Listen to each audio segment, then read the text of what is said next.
It was going to be the last weekend, so wanted to get out at least 1 or 2 mornings and go do that. Get out in the woods by yourself. It's always a good time. I was hunting a different place, and so I kind of knew where these birds were. We hunted a few years ago. Snakes or anything going on, take my seat down. I'm kind of just taking my sweet time, put my mouth call in. All of a sudden I hear, I'm like, oh shit. He's right at the fence, coming around. 2-3 minutes tops. This dude is in my lap. Tejas Hunt Club Podcast is the podcast for you and you and you and you. Lights, camera, action. What's up, guys? Welcome to another episode of the Tejas Hunt Club Podcast. Today, I'm sitting here with Jared Erickson again, the turkey killer. We wanted to get on and talk about his last hunt that he did a couple weeks ago to end out turkey season. But first, I definitely want to say thanks for everybody that's been listening, watching the podcast on YouTube. We really appreciate it. And then also following us along on Instagram and Facebook and stuff. We had quite a few people join the group on join the Facebook group. Thanks for that.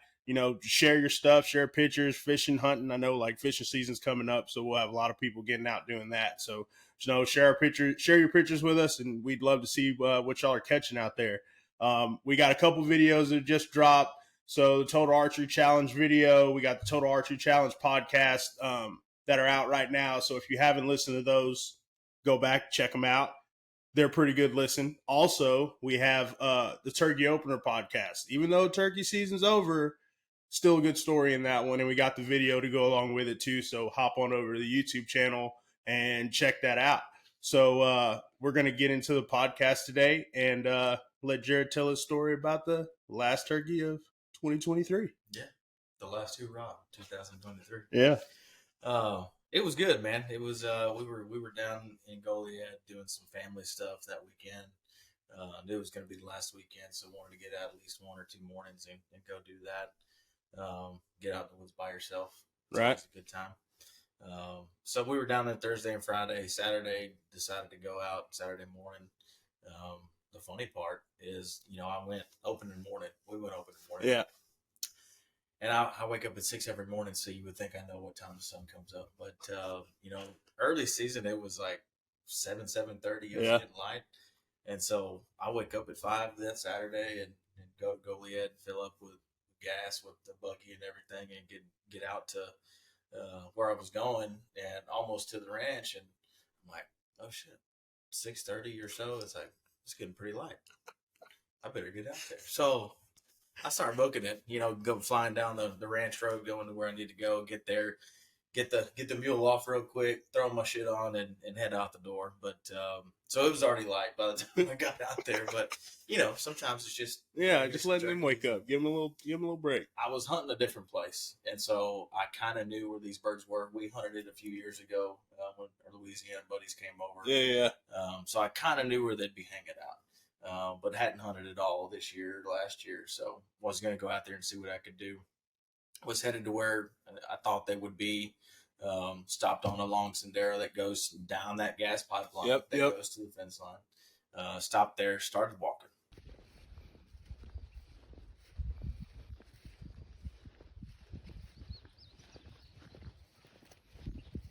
And just kind of trying to hear some stuff. I'm hearing gobbling and some stuff around there, so I keep going. And I get halfway to where the fence line was, and I see a gobbler. And he's not saying anything, just kind of there. And there's a bunch of brush and stuff in the way. And so I'm just kind of creeping through there, trying to put my binos on them and not scare anything away and try to see if I can set up on them or what I need to do there. Well, peeking around the brush that I was kind of sneaking around, he's gone. Don't see him anymore. So he was quiet. I might have spooked him off or something, but just kept going. So I go kind of that gas pipeline where we sit up most of the time right there. And so let me give my box call out and see where these guys are. So I hit it a couple times. Sure enough, 200-300 yards on the neighbor's fence line. Because they tend to go in there and feed. Oh yeah, they're always going at the neighbors. Yeah, if you can't find them on your place, probably at the neighbors. So I hit the box call. He answers right back, way off in the neighbor's place. I'm like, okay, well, let me let me find a spot to sit and I'll mess around with them, see if I can get them to come here. So I find a mesquite tree and I'm looking around, looking for rattlesnakes or anything going on. Take my seat down. I'm kind of just taking my sweet time, put my mouth call in. All of a sudden I hear, I'm like, oh shit. He's right at the fence, coming around. Dude, 2-3 minutes tops. This dude is in my lap. And so I throw my mask on and just sit down real quick. I'm like, man, he came quick. So I'm sitting there and he's coming around straight to that fence. He's just looking. I can see him coming and he's kind of behind some brush at times. Yeah. And, I'm sitting there and just I'm trying to turn and call to make it sound like I'm going back in the other direction. And he's still looking. I didn't have a decoy, nothing like that. And he was all by himself. So lonely gobbler. He was looking for love in all the wrong places. Yeah. Yeah. So I'm just very quietly calling to him every now and then, piquing his interest. And he's kind of coming down that fence line. And there's a spot where they cross and come back over and go back the other direction. And sure enough, he's slowly but surely making his way over there. He peeks underneath that fence and he's kind of around some brush. But as soon as he kind of comes around there, right after he crosses the fence, I'm already set up on him. Boom. Hunt's over at 7:20 in the morning. So not a very exciting story. It was at the time. Yeah, like sitting there and doing it, and like, and he showed up so fast. Yeah. So you can, how it was beginning of the season when you and I went out to there at Goliad, and then when we were in Mathis, and how hard it is to get these birds to cooperate. Total opposite story. Yeah, I mean, it's just later in the season, so I think there's less hens running around like they were at the beginning of the season. I think that's like kind of the biggest point in like getting those birds killed, for sure. You got these gobblers and when I went to go pick them up, you could see down the Sendero there was a big group of turkeys with gobblers and hens and everything down way 300-400 yards that way. But, he was by himself, so if you get them separated, they're coming to you. Yeah, but as long as they're all grouped up, it's probably not going to happen unless you talk to a hen or get it mixed in like that. Yeah. So all the times we went turkey hunting this season and tried to put a camera on something and do a kill shot or do whatever the case is, the one time I go by myself, don't have you, I was late, everything was going on. He comes in 5 to 10 minutes tops. Yeah. This turkey's done. But that's how it always works, man. Like that's I give hats off to everybody that kills turkeys for sure. Even more kudos for people that kill turkeys and get it on the film. Yeah, because it's not easy to do, because they're going to come in a different way. They're not going to come in at all. You're not going to hear a gobble. Somebody's going to hit something wrong on the camera. Like it's fun to do, and when you get it, that's why it's so awesome. I like seeing that footage. That's why I have like a respect for other videographers and camera guys that like get those awesome kill shots you see on Instagram and YouTube videos. Like for instance, like we always watch the Hunt Club with Philip Culpepper, and I mean they're all turkey killers, and I mean the fact that those guys like him and Waddell and all that stuff get all those turkeys on camera and get kills on camera, like it's a lot of work to get it done. But I wish I turkey hunted as often as they do too. That's true too. That's true too. Maybe one day, man, go on a little turkey tour and hit different states and stuff. I mean, it's probably one of the easiest. I'd definitely say it's probably one of the easiest animals to hunt out of state, just from the ease of like getting tags and like the minimal like gear that you need to hunt turkeys. Because I mean, you killed that one with no decoys. No. So you don't need to go spend hundreds of dollars on Avian X decoys, even though they look badass and they work, but you don't necessarily need them in every situation to kill turkeys. I mean, you need a shotgun, a box call, and you can get it done. I mean, you don't even need a vest and a seat. So I filled 3 of my 4 tags this year, and the opening weekend when I doubled down that Sunday morning, I didn't use a decoy at all this year. Yeah. And that's the funny thing is maybe I'm not using them right. I don't know. I've used them religiously when I first got them 2 years ago, but trying to use them, I found that they're hanging up on the decoys out at 60, 70 yards more than if I don't have them. If I don't have them, they're looking around, they're curious. I hear something, where's it at? And I can get them in closer, but maybe I'm not using decoys right. But No, we'll keep trying to figure it out.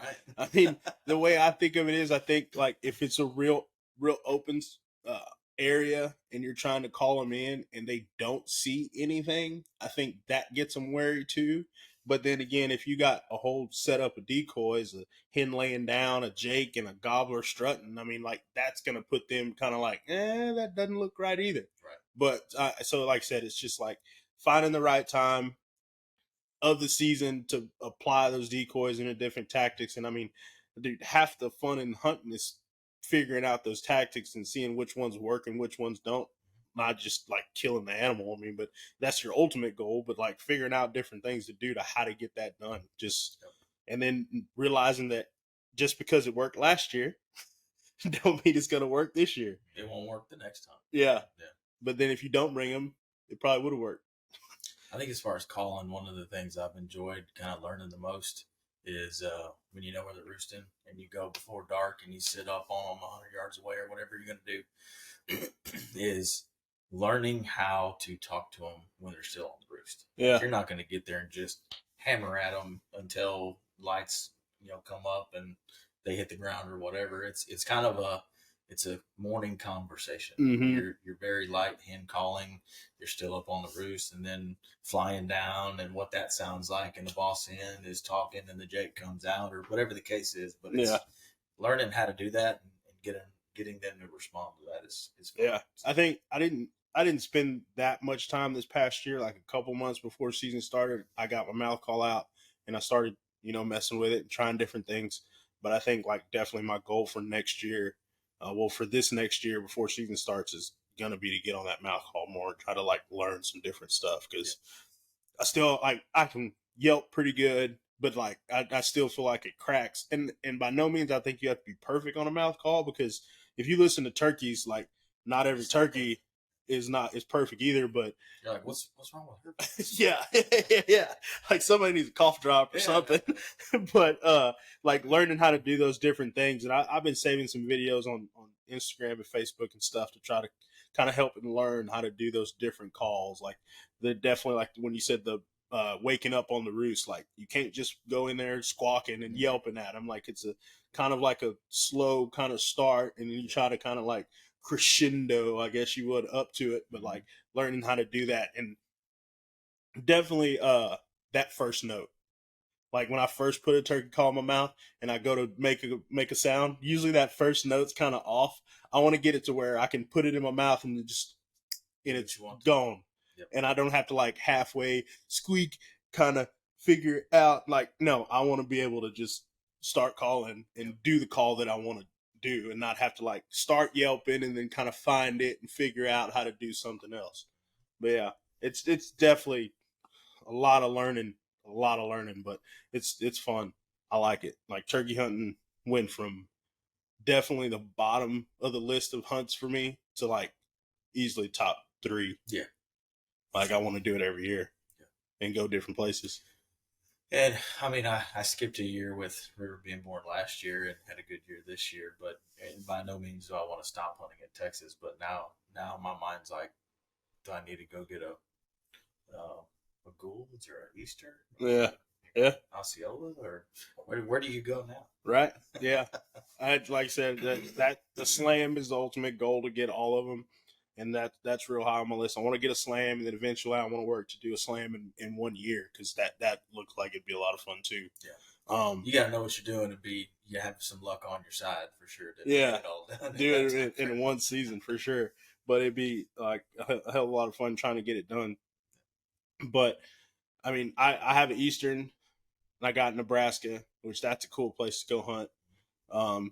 And then I have, of course, the Rios here, and then I got a hybrid Eastern Rio from Nebraska too that I shot up there. So I mean, I still got Osceola.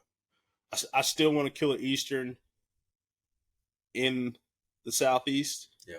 Like Alabama or Mississippi. Like don't even my Eastern counts in Nebraska. But you weren't south of the Mason-Dixon. Yeah, I want to go kill one in Dixieland, as they say, a real Eastern turkey.